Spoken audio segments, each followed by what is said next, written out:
사랑을 처방해드립니다. 4회는 정말이지 한순간도 눈을 뗄 수 없는 긴장감과 가슴 뭉클한 감동의 연속이었던 것 같네요. 성미의 서늘한 반격부터 시작해 공시 형제의 엉뚱한 복수극, 그리고 주아와 현빈의 운명적인 재회까지 그 방대한 서사를 지금부터 단 한순간의 심도 없이 여러분께 들려드릴게요. 먼저 경찰서의 차가운 공기 속에서 시작된 성미와 세리의 대치를 떠올려보죠. 성미는 자신의 무너진 명예를 되찾기 위해 온몸을 던져 세리의 휴대폰을 뺏으려 했고, 그 과정에서 벌어진 두 여자의 육탄전은 정말이지 처절함 그 자체였다는 생각이 드네요. 거친 숨을 몰아쉬며 간신히 손에 넣은 세리의 휴대폰이었지만 그 안에는 그 어떤 증거도 남아있지 않았고, 영악한 세리가 경찰서에 들어오기 전 미리 모든 사진과 기록들을 지워버린 것을 알게 된 성미의 허탈한 표정은 보는 이들의 가슴을 답답하게 만들었죠. 세리는 마치 승리자라도 된 양 비릿한 미소를 지으며 성미를 조롱했는데, 그 순간 성미의 눈빛이 흔들리지 않는 것을 보며 저는 무언가 반전이 있을 거라 직감했네요. 역시 우리 성미는 호락호락한 인물이 아니었던 것 같네요. 그녀는 세리가 미처 생각지 못한 카페 내부의 홈캠 영상을 통해 세리가 몰래 뒤에서 촬영하고 조작하던 그 파렴치한 순간을 완벽하게 포착해냈거든요. 증거 영상이 공개되자 그 당당하던 세리의 안색이 흑빛으로 변하며 꼬리를 내리고 사죄를 구하는 모습은 정말이지 역대급 사이다 장면이었던 것 같네요. 세리는 자신의 잘못을 인정하며 사퇴까지 언급했지만, 성미는 그런 비겁한 퇴장 대신 너 같은 사람에게서 그런 식으로 이기고 싶지 않다며 정정당당하게 실력으로 승리해주겠다며 대인배다운 면모를 보였죠. 하지만 아내의 수모를 곁에서 지켜본 공정한의 마음은 성미만큼 너그럽지 못했던 것 같네요. 정한은 아내가 겪은 고초와 가문이 입은 타격을 떠올리며 어떻게든 양동희 일가의 본때를 보여주어야겠다고 다짐하게 되는데요.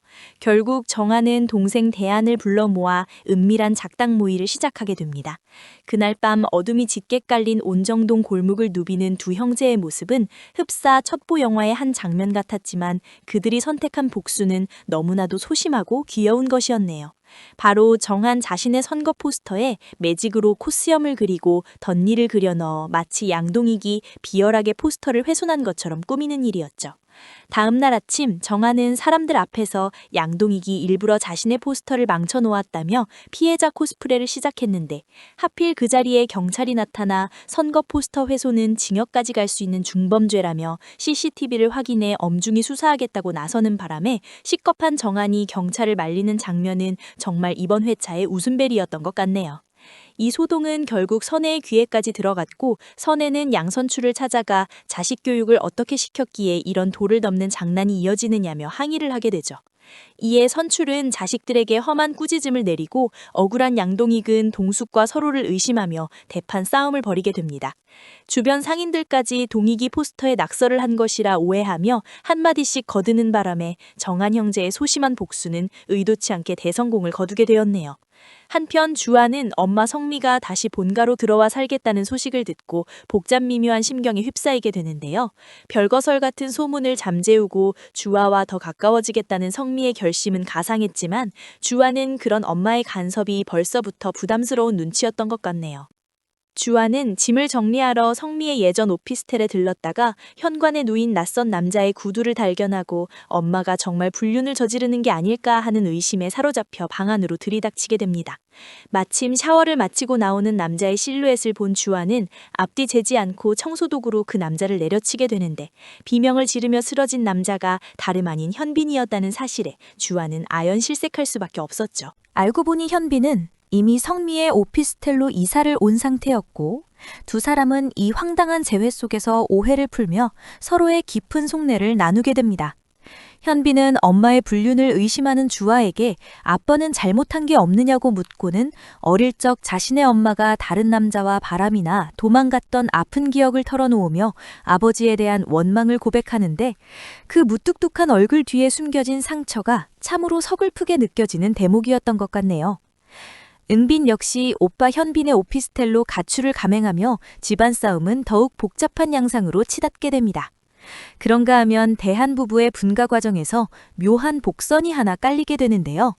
성미에게 빌렸던 목돈을 돌려주러 온 대안의 처는 잔금까지 현찰로 달라는 이해하기 힘든 부탁을 하며 돈 만지는 느낌이 좋다는 이상한 심리를 내비치는데 성미는 이를 대수롭지 않게 웃어넘겼지만 시청자들은 무언가 큰 사건이 터질 것 같은 불안함을 느끼지 않았을까 하네요. 다음날 출근길에 주아는 성미의 차를 타고 나란히 회사로 향하며 성미로부터 복수가 아닌 용서야날로 자신을 위한 진정한 처방전이라는 인생의 교훈을 듣게 됩니다.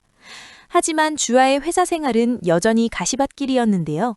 밤을 새워 준비한 디자인 공모전에서 주아는 탈락하고 동료 소희의 디자인이 당선되면서 주아는 큰 상실감을 맛보게 되죠.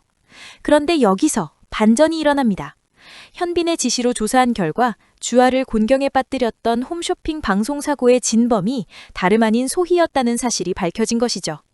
부사장 회수는 이 사건의 처분을 주아에게 맡겼고 소희는 자신이 너무 절박해서 그랬다며 의대까지 졸업한 주아는 전혀 절박해 보이지 않았다는 비겁한 변명을 늘어놓는데 주아는 성미의 가르침을 떠올리며 고민 끝에 소희를 용서하기로 결정합니다. 소희의 디자인이 팀을 위해 확실히 좋았다는 점을 인정하고 개인의 감정보다 조직을 우선시한 주아의 성숙한 모습은 현빈뿐만 아니라 우리 모두에게 큰 감동을 주었던 것 같네요. 주아는 현빈에게 겉으로는 엄마를 싫어하는 척하지만 사실은 엄마를 가장 존경하고 닮고 싶어 한다는 진심 어린 고백을 전하며 비서직을 마무리하고 당당하게 디자인실로 복귀하게 됩니다. 그날 밤 온 가족이 모여 주아의 결백을 축하하는 따뜻한 저녁 식사가 이어지지만 그게 말미에는 다시 한번 긴장감이 감돌았는데요. 주아는 성미로부터 얌신의 손자가 귀국했다는 말을 듣고는 문득 어릴 적 알던 현빈과 총관리사가 동일 인물일지도 모른다는 직감에 휩싸이게 되죠. 그 시각 현빈은 어린 시절 주아와 마지막으로 헤어지며 먹었던 추억의 돈가스 가게를 찾아갔는데 그곳에서 미리 기다리고 있던 주아와 마주치게 됩니다. 환하게 웃으며 현빈을 바라보는 주아의 눈빛에는 이제 정체를 숨긴 상사가 아닌 30년 전 그 소년을 향한 그리움과 반가움이 가득 차 있었던 것 같네요. 이제 두 사람이 서로의 진실을 마주하게 된 만큼 앞으로 온정동의 두 가문 사이에서 이들의 사랑이 어떤 폭풍우를 맞이하게 될지 그리고 대한의 며느리가 숨긴 그 현찰의 비밀은 무엇인지 정말 궁금해서 견딜 수가 없을 것 같네요. 오늘도 긴 이야기 끝까지 함께 해주셔서 감사드리고 저는 다음 회차에 더 놀랍고 디테일한 분석으로 여러분을 찾아오겠습니다. 다음번에는 대란의 아내가 돈에 집착하는 진짜 이유를 파헤쳐 볼까요? 아니면 성미가 본가로 들어오면서 벌어질 고부 갈등의 새로운 국면을 분석해 드릴까요? 구독자 여러분이 원하시는 다음 스텝을 말씀해 주시면 제가 바로 준비해 오도록 하겠습니다. 오늘도 사랑 가득한 하루 되세요. 안녕히 계세요.